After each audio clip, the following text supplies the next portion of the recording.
સપ્તર્ષિ સંકુલમાં દરેક વિદ્યાર્થી મિત્રોનું હાર્દિક સ્વાગત છે।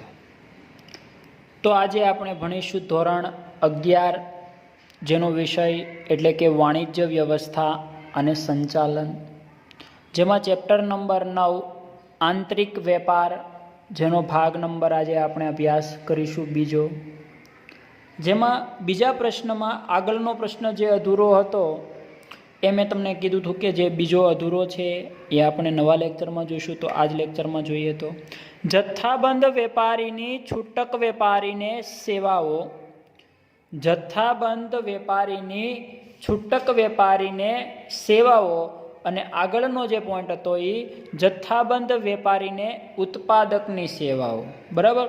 તો આપણે આજે આ પોઈન્ટનો અભ્યાસ કર્યા બાદ બીજો પોઈન્ટ, એમાં નવો બીજો પ્રશ્ન છે તેનો વાત કરીશું।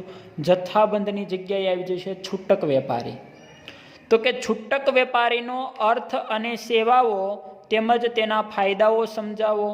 તો કે સેવાઓના મુદ્દાઓ આપણને 3 આપેલા છે, જ્યારે ફાયદાના મુદ્દા આપણને 8 આપેલા છે, જે આપણે પાઠ્યપુસ્તકના આધારે અભ્યાસ કરીએ। તો પહેલાં આપણે વાત કરીએ જથ્થાબંધ વેપારીને છૂટક વેપારીને સેવાઓ, જેના મુદ્દા આપણને 6 આપેલા છે। તો જરૂરિયાત પ્રમાણે માલ, જથ્થાબંધ વેપારી છૂટક વેપારીને જ્યારે જોઈએ ત્યારે પૂરતા જથ્થામાં માલ પૂરો પાડે છે, તેથી છૂટક વેપારીએ માલનો સંગ્રહ કરવો પડતો નથી।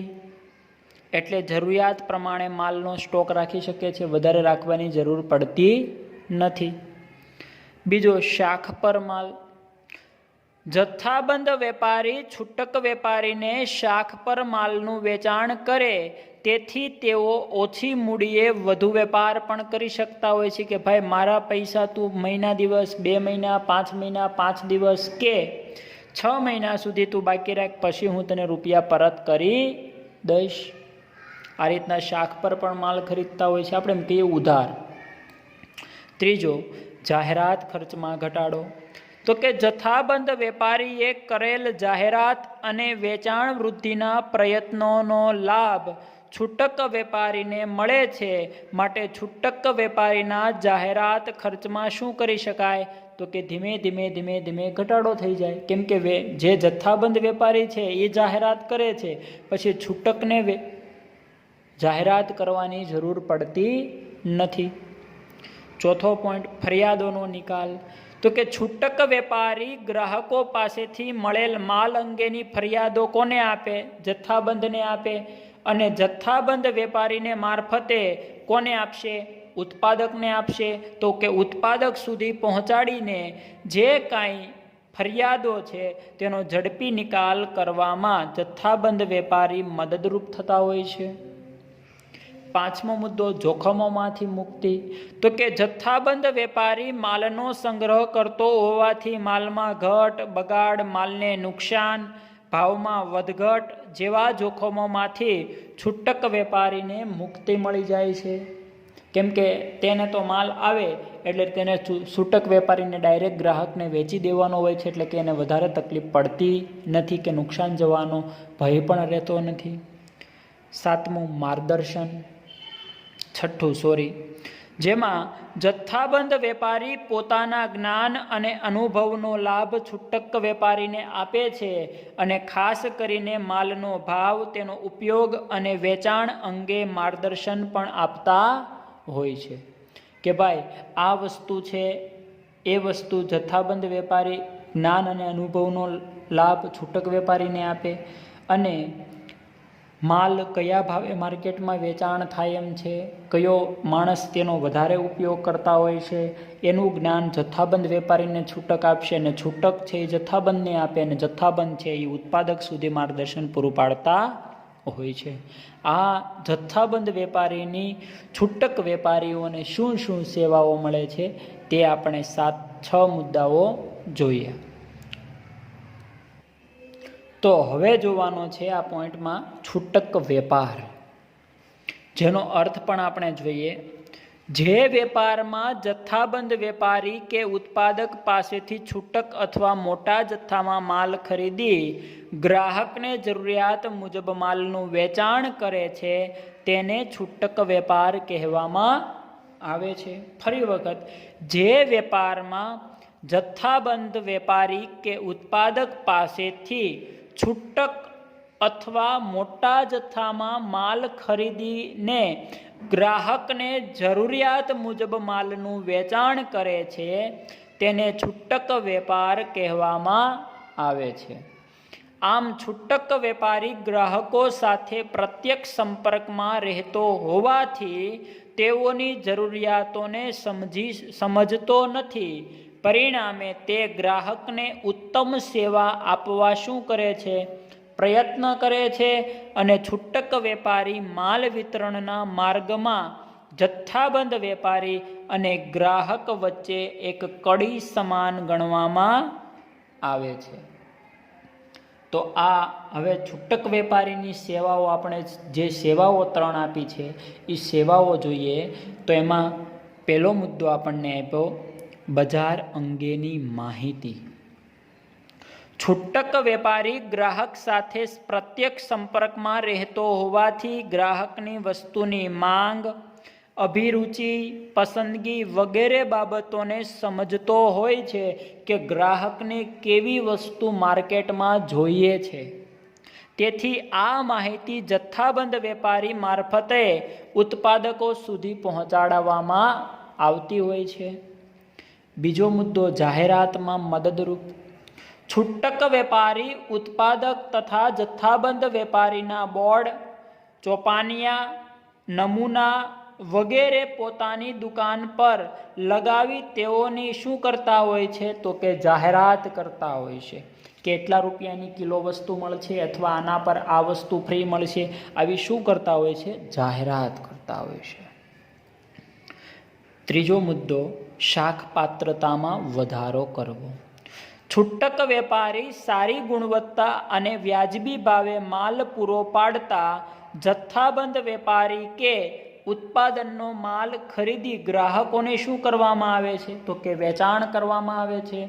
અને પરિણામે બજારમાં તેઓની શાખ પાત્રતામાં ધીમે ધીમે વધારો કરી શકાય છે. તો આ છૂટક વેપારીની 3 જે સેવાઓ હતી એ પૂર્ણ થઈ. અને હવે આપણે તેના ફાયદાઓની વાત કરીએ.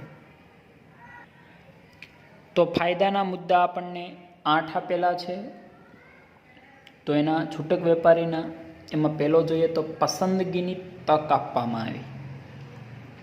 છૂટક વેપારમાં વેપારી ગ્રાહકોને જરૂરિયાત મુજબની અનેક ઉત્પાદકોની વિવિધતાવાળી વસ્તુઓ રાખવામાં આવતી હોય છે. જે માણસને જેવી પસંદ હોય તે વસ્તુ લઈ જાય.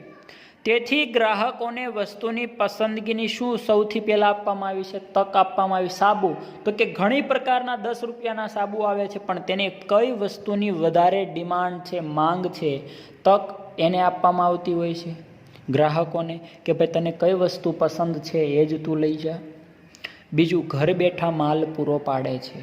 છૂટક વેપારમાં વેપારી કેટલીક વાર ગ્રાહકોને જરૂરિયાત મુજબ ઘર બેઠા માલ પૂરો પાડવાની સેવા આપી તેઓનો સમય પણ બચાવતા હોય છે. અને અત્યારે તો હોમ ડિલિવરી, જે વસ્તુ ખાવા પીવાની મંગાવો એ ઘરે દઈ આપે છે. અથવા અમુક વસ્તુ તમને સાડી, ડ્રેસ, તો ઓનલાઈન શોપિંગ ચાલુ થઈ ગયું છે, એટલે ઘર બેઠા પણ તમને મળી રહે છે. ત્રીજું, ગ્રાહકોની ફરિયાદોનો નિકાલ. કેમ કે ગ્રાહકો ક્યારેક કોઈ વસ્તુ ઘરે લઈને જતા હોય તો એની પણ વસ્તુ બગડી ગયેલી આવતી હોય, તો એ ફરિયાદનો નિકાલ કેમ કરવો? તો કે છૂટક વેપારમાં વેપારી ગ્રાહકો પાસેથી માલ અંગેની ફરિયાદો મેળવી જથ્થાબંધ વેપારીને આપે અને જથ્થાબંધ વેપારી છે એ ઉત્પાદક સુધી પહોંચાડે અને તેનો ઝડપથી જ નિકાલ લાવવામાં આવતો હોય છે. ચોથું, ગ્રાહકોને શાખ પર વેચાણ કરવામાં આવે. છૂટક વેપારમાં વેપારી ગ્રાહકોના પ્રત્યક્ષ સંપર્કમાં રહેતો હોવાથી તેઓની આર્થિક સ્થિતિથી વાકેફ હોય છે, જાણકાર હોય છે કે આ માણસ સારો છે, ખરાબ છે, આપણા સમય આધારે પૈસા એ પૂર્ણ આપશે કે નહીં આપે તેનાથી આપણે વાકેફ હોઈએ છીએ, જાણકાર હોઈએ છીએ. તેથી ગ્રાહકોને તે જ મુજબ જરૂરિયાત અનુસાર શાખ પર માલનું વેચાણ કરવું જોઈએ. અજાણ્યા માણસને શાખ પર વેચાણ કરવું જોઈએ નહીં.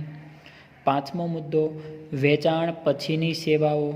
તો કે છૂટક વેપારમાં વેપારી ગ્રાહકોને માલના વેચાણ પછીની સેવાઓ જેવી કે સમારકામ, નુકસાનીવાળો માલ પાછો લેવો કે બદલી આપવો વગેરે જેવી સેવાઓ પૂરી પાડવામાં આવતી હોય છે. કારણ કે શ્રીફળ અમુક દુકાનવાળા અત્યારે ખાસ કરીને આપણે ખરીદતા હોય તો દુકાનવાળા એમ કે ભાઈ બદલી દેવામાં આવશે નહીં. અમુક દુકાનવાળા એમ કે 2 રૂપિયા વધારે આપો બદલી દેવામાં આવશે.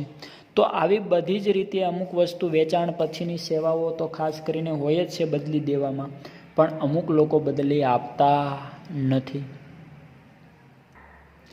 તેવો જ મુદ્દો જોઈએ તો હવે 6થો, ખરીદીના નિર્ણયમાં મદદરૂપ. છૂટક વેપારમાં વેપારી વસ્તુઓનું અસરકારક નિદર્શ કરીને જોઈને તેની ઉપયોગિતા, ગુણવત્તા અને કિંમત વગેરેની માહિતી પણ આપે છે. તેથી ગ્રાહકોને વસ્તુની ખરીદીનો નિર્ણય પણ લેવામાં ઉપયોગી થાય છે કે ભાઈ આ વસ્તુનો તમે ઉપયોગ કરશો તો એમાં ગુણવત્તા આવડિયા રહેલી છે અને તેની કિંમત પણ ઓછી છે અને તેનું કદ મોટું છે, વધારે સારું છે, એટલા માટે આ વસ્તુ ખરીદો તો તમને લાભ થશે. એવી ખરીદીના નિર્ણયમાં મદદરૂપ પણ થઈ શકે છે છૂટક વેપારી. 7મો મુદ્દો, માલના સંગ્રહમાંથી મુક્તિ.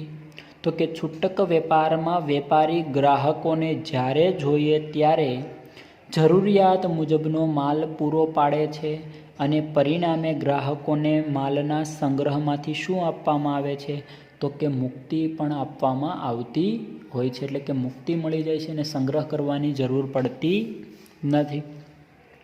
જ્યારે 8મો મુદ્દો, ગ્રાહકોને માર્ગદર્શન. તો કે છૂટક વેપારમાં વેપારી ગ્રાહકોને વસ્તુઓ અંગે પૂરેપૂરું માર્ગદર્શન આપવામાં આવે છે અને ભવિષ્યમાં વસ્તુઓના ભાવ, વસ્તુનો પુરવઠો અને વસ્તુના વપરાશની રીત અંગે પૂરેપૂરું માર્ગદર્શન પણ આપવામાં આવે છે. જેમાં છૂટક વેપારના આ 8 મુદ્દાઓ જે છે ફાયદાના તે આપણે ભણ્યા અને આ પોઈન્ટ અહીંયા પૂર્ણ થાય છે અને નવા લેક્ચરમાં આપણે નવો પ્રશ્નનો અભ્યાસ કરીશું.